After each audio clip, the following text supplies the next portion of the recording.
Hi guys, this is 4.1 review number 9. It says find the percent. So 13 is what percent of 16? Okay, so one of the tools that Mr. Kalis and I use is we use is over of.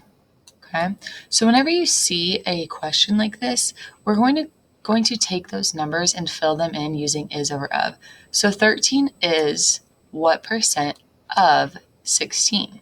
So if I were to do that, then 13 will go on the top, what percent of 16? So 13 over 16, because what this is asking is, again, 13 is what percent of 16? So 13 over 16, what's that percentage?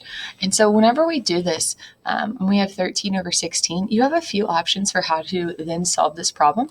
So I'm going to show you the first option, which will take a little bit longer, but it's important to know because you'll be doing algebra, especially in the upcoming years. So this is a good thing to know, but then I'll show you a second way that's a little bit easier and faster.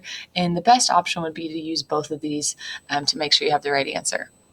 So if we were to do 13 over 16 as the percentage, well, we know that percentages are out of 100, right? And the missing number that we don't know will go on the top because we don't know the percentage yet, so we don't know the numerator to that 100 denominator. I'm going to use cross multiplication, so that will look like this. 13 times 100 is the same as 16 times x, so let's go ahead and write that over here. 13 times 100 equals 16x, because 16x is the same as 16 times x. And I know that 13 times 1 is 13, add my 2 zeros, equals 16x. And then I need to get x by itself. Well, x is being multiplied by 16, so to undo that, I'm going to divide by 16. And if I do something to one side, I have to do it to the other. And that's going to leave me with x equals, and let me grab my calculator here, and you guys are more than welcome to use your calculator.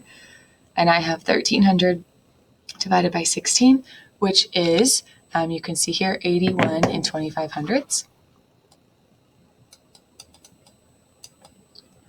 All right, now let me show you another option. This works for any time you're changing a fraction, which we have up here, to a percent. So I'm just going to take my calculator here, and I'm going to do 13 divided by 16. Notice what I get, right? I have a decimal. I have 0.8125 right here. That's what you can see up here. And we know that when we convert from decimals to percentages, we actually take that decimal and we move it 2 places to the right because we're multiplying it by 100.